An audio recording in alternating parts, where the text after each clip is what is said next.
जय माँ काली, जय भैरव बाबा।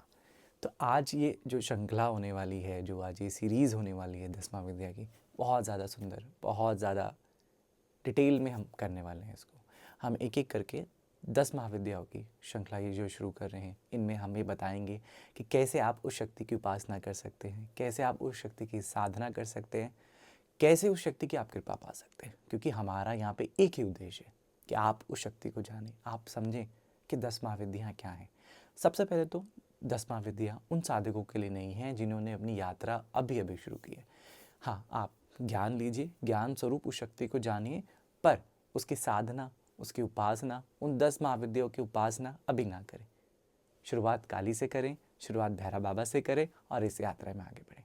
और अंत में वह उपाय, वो साधन भी बताएंगे जिसे आप करके उस विद्या की, आप उस महाविद्या की, सिद्ध विद्या की कृपा प्राप्त कर सकते हैं। चले शुरू करते हैं। जय माँ काली। काली तारा महाविद्या सोरसी भुवनेश्वरी, भैरवी चिन्मस्तिका च विद्या धूमावती, तथा बगला सिद्ध विद्या च मातांगी कमलात्मिका, एतादश महाविद्या सिद्ध विद्या प्रकृति। सबसे पहले तो हम ये जानते हैं कि 10 महाविद्याएं होती क्या हैं, क्योंकि हमने नाम तो अक्सर सुना है कि माँ काली, तारा, षोडशी, भुवनेश्वरी, नाम हमने बहुत सुने हैं, ललिता सहस्त्र नाम भी हमने सुना है। पर ये वाकई में साधक के जीवन में क्या अहमियत रखती है? कि साधक का जीवन भी तो है, क्या वो इन विद्याओं से अलग है या इनसे जुड़ा? ये क्वेश्चन भी आपके मन में अगर आया होगा तो वही आंसर आज आपको मिलने वाला है। असल में 10 महाविद्या संसार की, पूरे ब्रह्मांड की सबसे गुप्त महाविद्याओं में से है, सिद्ध विद्याओं में से है। संसार का सबसे गुप्त ज्ञान इन्हीं के अंदर छुपा है। संसार की सबसे बड़ी शक्ति इन्हीं के भीतर छुपी है, क्योंकि ये जन्म देने वाली भी, सृजन करने वाली भी, पालन करने वाली भी और संहार करने वाली भी शक्ति ये 10 महाविद्याएं ही हैं। साधक का जीवन कैसा होना चाहिए ये 10 विद्या यही बताती है। साधक के जीवन में क्या क्या पड़ाव आते हैं 10 महाविद्या यही बताती है। साधक का जीवन वाकई में क्या है, कैसा एक साधक होना चाहिए। अगर उसने 10 महाविद्याओं को अपने जीवन में उतार लिया तो वह परम शक्ति तक पहुंच गया, क्योंकि परम शक्ति, उस पराशक्ति तक जाने का रास्ता ही 10 महाविद्याएं हैं। उस पराशक्ति को अपने भीतर जानने का, उसको उजागर करने का, उस पराशक्ति के तत्व को अपने अंदर पहचानने का रास्ता ही 10 महाविद्याएं। इसीलिए इतनी गुप्त रखी गई है, इसीलिए इसका जो महत्व है वो हर कोई नहीं जान पाता है। क्यों? क्योंकि हर किसी के जानने के योग्य भी नहीं है ना। क्या आप उस लायक हो गए हैं?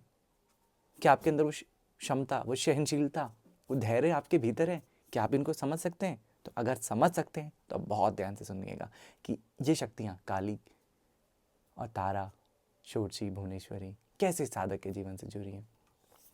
क्या माँ धूमावती, क्या चिन्मस्तिका साधक के जीवन में लेके आती हैं, क्या साधक के जीवन में दूर करती हैं और कैसे वो देती हैं। क्योंकि ये विद्या मोक्ष और भोग दोनों ही देती हैं। ये महाविद्याएं जितनी भी हैं भोग और मोक्ष दोनों प्रदान करती हैं। साधक के जीवन में जो कमी हो, चाहे वो सुख, संपत्ति, ऐश्वर्य, नाम, यश, कीर्ति जो हो, साधक के जीवन में देने वाली सब वो भगवती, वो 10 महाविद्या का स्वरूप ही है। शक्तियाँ एक हैं पर कार्य अनेक। तो उन कार्यों के माध्यम से हम समझते हैं कि साधक की यात्रा कैसे होती है। अब एक साधक है जिसके जीवन में अंधकार है ना, रोशनी नहीं है, कोई सहारा नहीं है। तो साधक के जीवन में सबसे पहले आती है काली। एक काली वह स्वरूप लेके आती है कि जो जीवन अंधकार से भरा हुआ था ना, परेशानियों से भरा था, दुख से भरा हुआ था, वो सहारा बनकर आती है साधक के जीवन में कि भाई मैं तेरा सहारा हूँ, बेटा मैं तेरा सहारा हूँ। किसी भी रूप में आ सकती है। तो एक साधक को उस अंधकार से उजाले का रास्ता दिखाने वाली शक्ति पहली काली होती है। अब जब साधक जागता है ना, नींद से उठा, देखा कि काली कहाँ लेके जा रही हो हमें, तो वो जाती है तारा के पास। क्यों? क्योंकि तारा, मानो जैसे आप आकाश में देखो, अभी रात्रि का समय हो रहा है, तारे दिख रहे हैं, तारा भी उस प्रकार से है, ब्रह्मांड में फैली हुई अनेकों तारों की और रोशनी के समान टिमटिमाती हुई। अब साधक को पहचान करनी है कि इस अंधकार से वो रोशनी है एक, जैसे घना जंगल है सोचो, और वो तारों की छाँव में आप हो और वो तारे आपको बता रहे हैं कि मैं हूँ तेरे साथ, तो अकेला नहीं है। उसी प्रकार से वो तारा बताती है कि जीवन में जो ज्ञान रूपी जो सागर आपको चाहिए, साधक के लिए जो जो ज्ञान चक्षु हम बोलते हैं, जो साधक को जो मिलता है वो तारा से मिलता है। अब तारा के बाद जब एक साधक आगे बढ़ता है तो वो जाता है माँ ललिता, षोडशी, सब इन्हीं के नाम है, कामेश्वरी, बाला सुंदरी, त्रिपुरा सुंदरी। तो माँ आपको जिज्ञासु बनाती है, साधक को सृजन। जब साधक अपने भीतर जानने लगता है कि मैं कौन हूँ, जिज्ञासा, साधक के जीवन की जिज्ञासा जो उत्पन्न करने वाली शक्ति हैं वो माँ ललिता हैं, माँ षोडशी हैं, जो साधक को बताती हैं कि तेरे भीतर ही मैं हूँ, अर्थात वो परम ब्रह्मा तेरे भीतर है। सृजन की जो शक्ति है, अपने अंदर खोज की शक्ति, वो षोडशी के माध्यम से।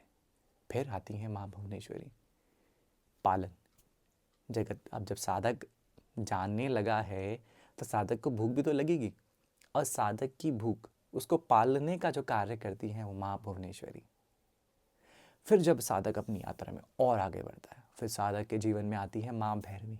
अच्छा, भैरवी क्या करती है? सबको पता है, भैरवी भय मुक्त करती है, पर एक शासन और अनुशासन साधक के जीवन में जो बहुत ज़्यादा महत्वपूर्ण होता है, जिसके माध्यम से वो और आगे बढ़ता है, वो कौन प्रदान करता है? माँ भैरवी। साधक के जीवन में जो स्थिरता लेके आता है, डिसिप्लिन जिसको हम कहते हैं, माँ भैरवी लेके आती है। अब जब साधक अपनी यात्रा में और आगे बढ़ा, एक कदम और आगे बढ़ा, फिर माँ छिन्नमस्तिका। जैसे छिन्नमस्तिका के साथ कि डाकिनी शाकिनी खड़ी हैं, माँ उनका भरण कर रही है, पोषण कर रही है। अब साधक को भूख लगने लगती है, साधक की जिज्ञासा और ऊंचे लेवल तक जाती है और उस परम शक्ति तक जानने की, मतलब साधक ऐसा व्याकुल होता है कि अब तो चाहिए मुझे, मेरी भूख शांत कर माँ, मेरी भूख शांत कर, उस ज्ञान रूपी सागर में तू लेके आई है मुझे, भूख शांत कर। जब ऐसी स्थिति उत्पन्न होती है तो वो तीनों गुण, सत, रज और तम को निर्धारित करने वाली, क्रिय सक्रिय ज्ञान देने वाली शक्ति जो है, वो सब साधक को प्रदान करने वाली छिन्नमस्तिका माँ। पर अब जब साधक जब ज्ञान लेने निकलता है तो फिर दूषित भी होने लगता है। क्यों? क्योंकि संसार माया का है ना। तो अगले पड़ाव में आती है माँ धूमावती। जब साधक देखता है माया, सिद्धियाँ, उस भूख में सिद्धियाँ भी तो आती हैं भोजन के साथ। फिर आती है माँ धूमावती। कार्य क्या है?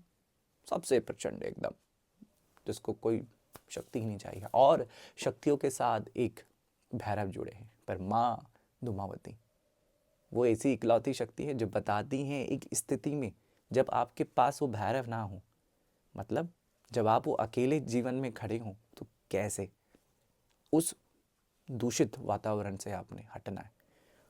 मतलब माँ धूमावती, जब सब कुछ जल गया साधक का, सब विकार जल गए, सब माँ ने जला दिया, सब गंदगी माँ ने हटा दी, फिर जो बचता है वो ऐसा साधक बचता है जो बस दृढ़, अमर, अजय, पराजय नहीं हो सकती जिसकी। अब वो है बिल्कुल, उसको पता है मेरा लक्ष्य, मेरा कार्य क्या है संसार में, और वो बिल्कुल आगे बढ़ता है। पर जब आगे बढ़ता है ना, तो रोकने वाले तो हजार होते हैं ना। फिर कौन सहायता करेगा? माँ बगला। जिस प्रकार से दुष्टों की जीप माँ खींच लेती है ना, क्योंकि साधक को रोकती हैं लोगों की बातें, लोगों की विचार, लोगों की विचारधाराएं। साधक को इसी में सुधार करना पड़ता है, क्योंकि सनातन का जो मूल है, साधक को वो बचाना है ना। तो उन्हीं बातों को जड़ से उखाड़ कर जो शक्ति आपको आगे लेके जाती है माँ बगला। फिर आती है माँ मातंगी, क्योंकि जब आप इधर बातों से भी तो कर रहे हो, अब शस्त्रों का ज्ञान, अपनी कलाओं में दक्षता कौन देगी? आपकी वाणी में देखिए, साधना आपके धैर्य से भी होती है, आपके वाणी से भी होती है, आपकी आत्मा से भी होती है। जब ये तीनों आप साध लेंगे तो फिर धर्म स्वयं आपके आगे है, वो कर्म स्वयं आपके आगे। तो ये सब प्रदान करने वाली माँ मातंगी। और जब इस पड़ाव से एक कदम और आप आगे बढ़ते हैं तो फिर आपको जो शक्ति मिलती है एक साधक के जीवन में, जो सब साधक ने छान छान कर एक लेवल कर कर जो हासिल किया है, अब उन सब का फल प्रदान करने वाली शक्ति माँ कमलात्मिका, चाहे वो धन हो, ऐश्वर्य हो, चाहे वो सिद्धि स्वरूपा ऐसी शक्ति हो जो आपके साधना में आवश्यक है, सब प्रदान करने वाली शक्ति, अंत में आपका जो हाथ पकड़ कर उस पराशक्ति तक लेके जाने वाली शक्ति माँ कमलात्मिका है। माँ सिर्फ यहाँ धन रूपी जो हमारा जो फिजिकल धन है ना, सिर्फ वो नहीं देती है। माँ संसार में वो धन प्रदान करती है जो साधक को अति आवश्यक है। वह धन, वो रास्ता है, अंतिम पड़ाव, हाथ पकड़ कर लेके जाने वाला जो पड़ाव है, सब जब साधक ने हासिल कर लिया तब भी उसके पास एक अंतिम रास्ता, एक पड़ाव बचता है, वो माँ कमला उसको देती है। तो साधक की यात्रा जब वहाँ पहुँचती है उस पराशक्ति में, तो फिर वो उसी शक्ति में लीन होता है और उसी के कार्य करने के लिए फिर वो हमेशा तत्पर होता है, उसी की सेवा में ही लगा रहता है। तो ये जो कड़ी हैं, ये जो लेवल्स हैं, ये साधक के जीवन के लिए अति आवश्यक हैं, क्योंकि साधक का असली जीवन ये 10 महाविद्याएं हैं। इनको समझना, इनको जानना और इनकी कृपा प्राप्त करना, और जब कृपा प्राप्त होगी तो भोग और मोक्ष दोनों ही देती है। तो आप इनको बहुत गौर से सुनिएगा, समझिएगा और अपने जीवन में लेके आइएगा।